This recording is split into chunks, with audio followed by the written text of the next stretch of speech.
Hello ಎಲ್ರಿಗೂ. ಇವತ್ತಿನ recipe chicken rolls. ಬೇಯಿಸಿರೋ ಮೊಟ್ಟೆ ಹಾಗೂ ಚಿಕನಿಂದ ಮಾಡಿರುವಂತಹ ಚಿಕನ್ ರೋಲ್. ಇದಕ್ಕೆ ಮೊದಲಿಗೆ ಚಿಕನನ್ನು ಸಣ್ಣದಾಗಿ ಕಟ್ ಮಾಡಿ ತೆಗೆದಿಡಿ.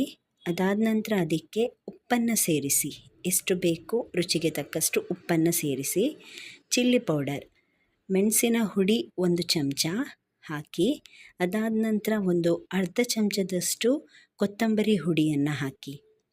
ಇದಾದ ಮೇಲೆ ಒಂದು 1/4 ಚಮಚದಷ್ಟು ಗರಂ ಮಸಾಲೆಯನ್ನು ಹಾಕಿ, ಅದಾದ ನಂತರ ಒಂದು ಅರ್ಧ ಚಮಚ ಪೆಪ್ಪರ್ ಪೌಡರ್ ಇದಿಷ್ಟನ್ನು ಹಾಕಿ. ಅದಾದಮೇಲೆ ಒಂದು ಅರ್ಧ ಚಮಚದಷ್ಟು ಶುಂಠಿ ಬೆಳ್ಳುಳ್ಳಿ ಪೇಸ್ಟ್ ಹಾಕ್ಕೊಳ್ಳಿ. ಅದಾದಮೇಲೆ ಚೆನ್ನಾಗಿ ಮಿಕ್ಸ್ ಮಾಡಿ ಒಂದು 10 ನಿಮಿಷಗಳ ಕಾಲ ಹಾಗೆ ಬಿಡಿ ಮ್ಯಾರಿನೇಟ್ ಆಗಲಿಕ್ಕೆ. ಅದಾದ ನಂತರ ಒಂದು ಪಾತ್ರೆಯಲ್ಲಿ ಎಣ್ಣೆ ಹಾಕಿ, ಒಂದು ಸ್ವಲ್ಪ ಎಣ್ಣೆ ಹಾಕಿ, ತುಂಬ ಎಣ್ಣೆ ಬೇಡ, ಅದಕ್ಕೆ ನೀವು ಮ್ಯಾರಿನೇಟ್ ಮಾಡಿಟ್ಟಿರುವಂತಹ ಚಿಕನ್ ಪೀಸ್ಗಳನ್ನು ಹಾಕಿ ಫ್ರೈ ಮಾಡಿ. ತುಂಬ ಫ್ರೈ ಮಾಡೋದು ಬೇಡ, ಅಂದರೆ ರೋಸ್ಟ್ ಮಾಡೋದೇನು ಬೇಡ, ಯಾಕೆಂದರೆ ಅದು ತಿನ್ನುವಾಗ ಅಷ್ಟೊಂದು ಚೆನ್ನಾಗಾಗಲ್ಲ, ಗಟ್ಟಿ ಗಟ್ಟಿ ಆಗುತ್ತೆ ರೋಸ್ಟ್ ಮಾಡಿದ್ರೆ. ಈಗ ಇದಾಗಿದೆ, ಇಷ್ಟು ಆದರೆ ಸಾಕು. ಇದನ್ನು ಒಂದು ಪಾತ್ರೆಯಲ್ಲಿ ತೆಗೆದಿಡಿ. ಇದಾದ ನಂತರ ಅದೇ ಪಾತ್ರೆಗೆ ಸ್ವಲ್ಪ ಎಣ್ಣೆ ಹಾಕಿ, 1-2 ಈರುಳ್ಳಿಯನ್ನು ಸ್ಲೈಸ್ ಮಾಡಿ ಹಾಕಿ.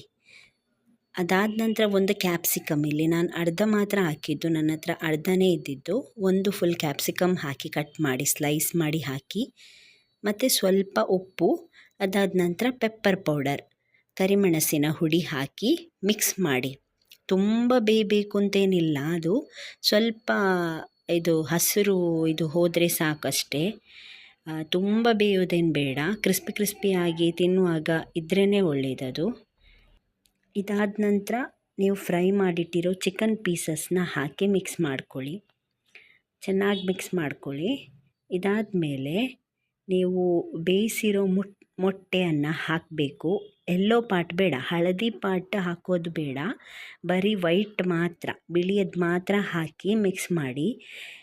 ಹಳದಿ ಪಾರ್ಟ್ ನಾವು ಮತ್ತೆ ಬೇಕಿದ್ದರೆ ಹಾಕ್ಬೋದು, ಇದಕ್ಕೆ ಹಾಕಿದರೆ ಅದು ಫುಲ್ಲು ಬಿಟ್ಟೋಗುತ್ತೆ, ಅಷ್ಟು ಚೆನ್ನಾಗಾಗಲ್ಲ ಟೇಸ್ಟ್. ಹೀಗೆ ವೈಟಿಂದ ಮಾತ್ರ ಮಿಕ್ಸ್ ಮಾಡ್ಕೊಳ್ಳಿ.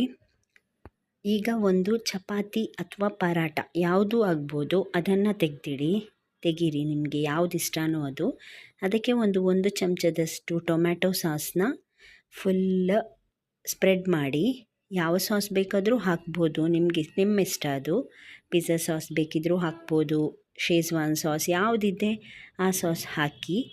ಅದಾದ ನಂತರ ನೀವು ಮಾಡಿಟ್ಟಿರೋ ಚಿಕನ್ ಮಸಾಲೆ ಇದೆಯಲ್ಲ, ಈಗ ಮಾಡಿರುವಂಥದ್ದು, ಅದನ್ನು ಹಾಕಿ. ಅದಾಕಿ ಆದಮೇಲೆ ಮಯೋನೀಸ್ ಹಾಕಿ. ಇಲ್ಲಿ ನಾನು ವೆಜ್ ಮಯೋನೀಸ್ ಹಾಕ್ತಾ ಇರೋದು, ಮನೆಯಲ್ಲೂ ಮಾಡಿಕೊಂಡು ನೀವು ಮಯೋನೀಸನ್ನು ಹಾಕ್ಬೋದು. ಈಗ ನಿಮಗೆ ಬೇಕಿದ್ದರೆ ಮಾತ್ರ ಯೆಲ್ಲೋ ಪಾರ್ಟದ್ದು 1 ಸ್ಪೂನ್ ಹೀಗೆ ಹಾಕಿ, ಬೇಕಿದ್ದರೆ ಮಾತ್ರ, ಇಲ್ಲಾದರೆ ಸ್ಕಿಪ್ ಮಾಡ್ಕೋಬೋದು. ಇದಾದ ನಂತರ ರೋಲ್ ಮಾಡಿ, ಇಷ್ಟೇ. ಇದು ತಿನ್ನಲಿಕ್ಕೆ ತುಂಬಾ ಟೇಸ್ಟಿ ಆಗುತ್ತೆ, ಮಕ್ಕಳಿಗೆಲ್ಲ ತುಂಬಾ ಇಷ್ಟ ಆಗುತ್ತೆ. ಒಮ್ಮೆ ಟ್ರೈ ಮಾಡಿ ನೋಡಿ. ದಯವಿಟ್ಟು ಚಾನಲನ್ನು ಸಬ್ಸ್ಕ್ರೈಬ್ ಮಾಡಿ, ವಿಡಿಯೋಗೊಂದು ಲೈಕ್ ಕೊಡಿ. ನೋಡಿದ್ದಕ್ಕಾಗಿ ಧನ್ಯವಾದಗಳು.